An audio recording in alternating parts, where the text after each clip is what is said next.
Hi guys, Finch here and welcome down to the Quest for the Open recap. Yesterday I played in regional qualifying at West Lancs. Now the way the Open qualifying works is you have a regional qualifier, then you have final qualifying. And if you get through both of those, then you are in the Open. Yesterday at West Lancs there were 11 spots up for grabs and I wasn't a million miles away. First of all, if you're new to the channel, the Quest for the Open is a challenge which started a couple of years ago, which was all about trying to improve my game to the point where I had a chance of actually going through those stages of qualification. Now, the future of this process and what's going to be happening with the Quest for the Open, I will cover in another video on Sunday when I've had a little bit of a time to reflect and put into action some of the plans that I want to over the next few months. Now these video clips are on the course. They were taken by Mr. Average Golfer here on Twitter and Luke Holdsworth as well, who has his own YouTube channel. Make sure you go onto Twitter, make sure you go onto YouTube and check these guys out. They did some really good stuff and they were very kind to just give me that footage from yesterday. And that is the first thing that I want to say about West Lancs yesterday. A massive thank you to everyone who actually came out to support me. It's really touching in many ways that guys would travel from so far to actually just come watch me play golf. I had people from all over the Northwest and further afield, up from near Scotland in Carlisle as well. And it really means a lot. And also Lee Sullivan, thank you so much for carrying my bag yesterday, well, pushing my bag yesterday and giving me some help with my game. It was really good. So I go to Lee for my putting lessons, but yesterday all round, he was just an absolute top lad on the bag. So that was very useful and he certainly saved me some shots out there. And we get on to the score. So I shot 4 over and in fairness, it was pretty close to being a lot lower than that in many respects. So let's have a look through the My Round Pro, the strokes gained, before we get into how everyone else did and all the rest of it.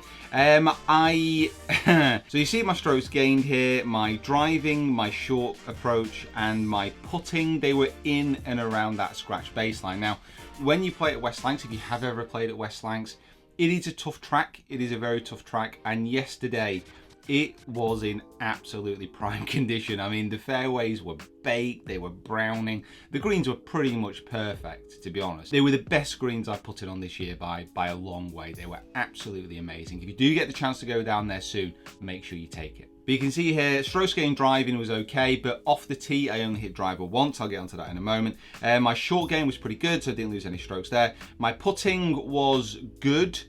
It was just, there was a few lapses in there of concentration and of nerve over some of the shorter ones where I needed to be brave on the line and I just quite wasn't, basically.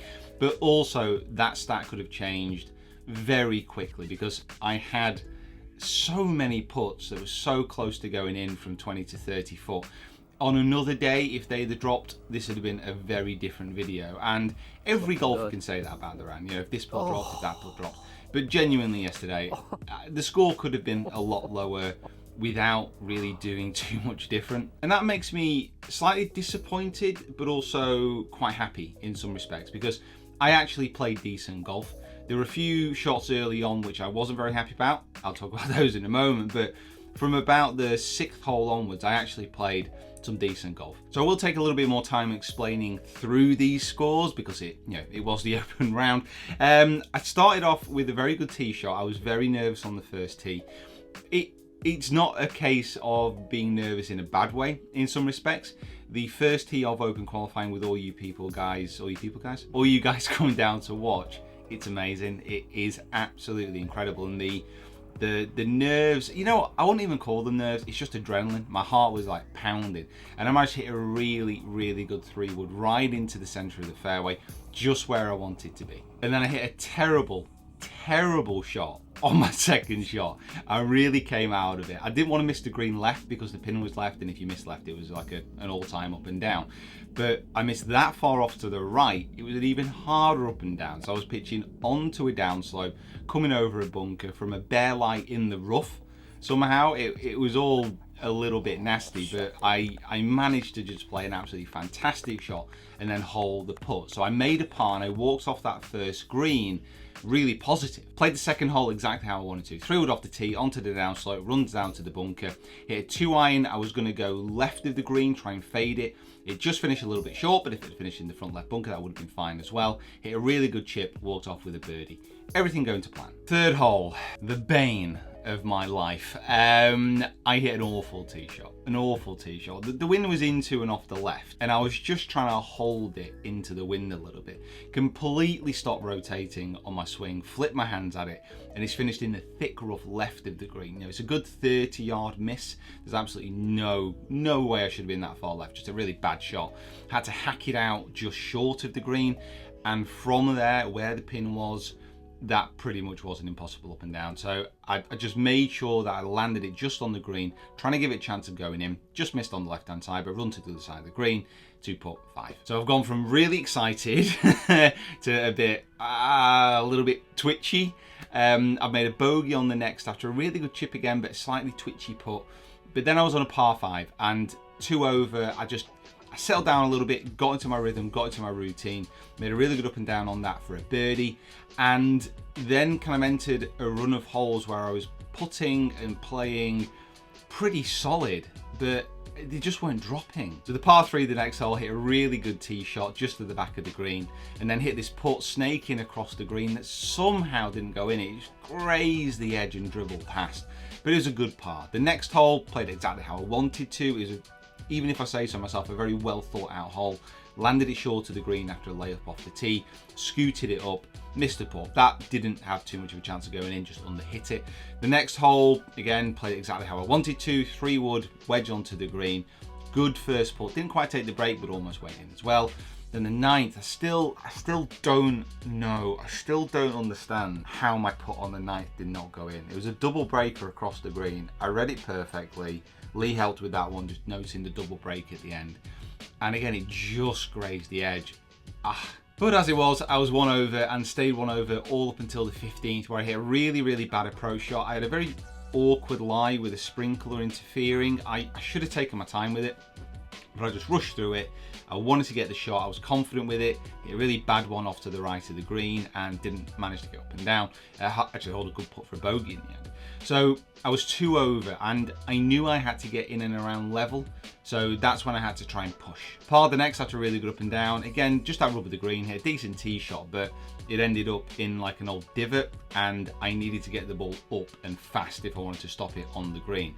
It was downwind and I just basically couldn't quite do that. It ran to the back and chipped and putted a decent par. The next one killed me. It really did annoy me quite a lot. I hit a good tee shot which just ran into the rough, had a bit of a cuppy lie, and hit a decent approach. But it was either a missed club or a slight missed strike. It landed in the front bunker, but it went in at such a weird angle that it dropped in. There was a tiny shelf, so it was right up against like the back edge, so I couldn't go anywhere near the flag. Had to play out sideways, and actually ended up holing again. Just an amazing putt from off the green. It just lit by again. Had a good birdie on the next, perfectly planned. First time I used my driver, because the ground was that baked, because it was that hard. In many cases, you really did not need your driver at all. So that was the only tee shot where I wanted to get enough power on it to clear the fairway bunkers, which I did. Hit a good 330 out there with the conditions again. Hit a lovely 7-iron, perfect how I just wanted it, front of the green, to put it. Actually hold a really good putt for a birdie on that. And I knew that, again, I had to try and get maybe a couple of birdies on the last 2 holes. Hit a bad tee shot on 17, didn't manage to get up and down from the front, and then I kind of knew it was over. The adrenaline left me at that point, and I actually ended up bogey in the last after, again, ridiculous lip out. So you can see here 6 under was the winning score, and he actually bogeyed the last of young Joshua from Wallasey as an amateur, which is an incredible score. I have to say that the majority of those good scores were shot in the morning, so I played at, well, just before 11 o'clock. The early starters definitely had an advantage with the wind, so by the time that we kind of reached the 6th hole, the wind was gusting, and at times it was a 2 club difference. So that was slightly unlucky, I suppose, with the draw, but you know, with the way I played and the way I struck it, again, I still had that level par within me. But even in calm conditions, 6 under is an exceptional score around that course. And that is that for me as far as open qualifying goes for this year. I am quite proud of the way that I played. Like I said, I really do believe that I could have been much better on that on the day, and I did stand a realistic chance of actually qualifying today. And that, I think, is probably the biggest positive that I'm going to take, because I had a chance there. I gave myself a chance of actually being in the mix to qualify. And that really was my goal for this year. Obviously it was to get through, but it was to try and get past that first stage and give myself a realistic chance of doing that. And that is something which I did. And I'm really, really happy with the way that that happened. Now, like I said, I'm going to be doing a bigger video on Sunday about this, about the future for the Quest for the Open and exactly what's going to be happening there. It is going to be continuing. It will be continuing. I'll explain a little bit more about how and how long for as well. But the thing that I need to develop in my game is, yes, I'm confident that if I keep doing what I'm doing and I keep working in the way that I'm doing, I can get through first stage. Now, to get through final stage, that is completely different. Let's say I played like I did today. I had that rub of the green and I managed to shoot that level par round, which I was aiming for.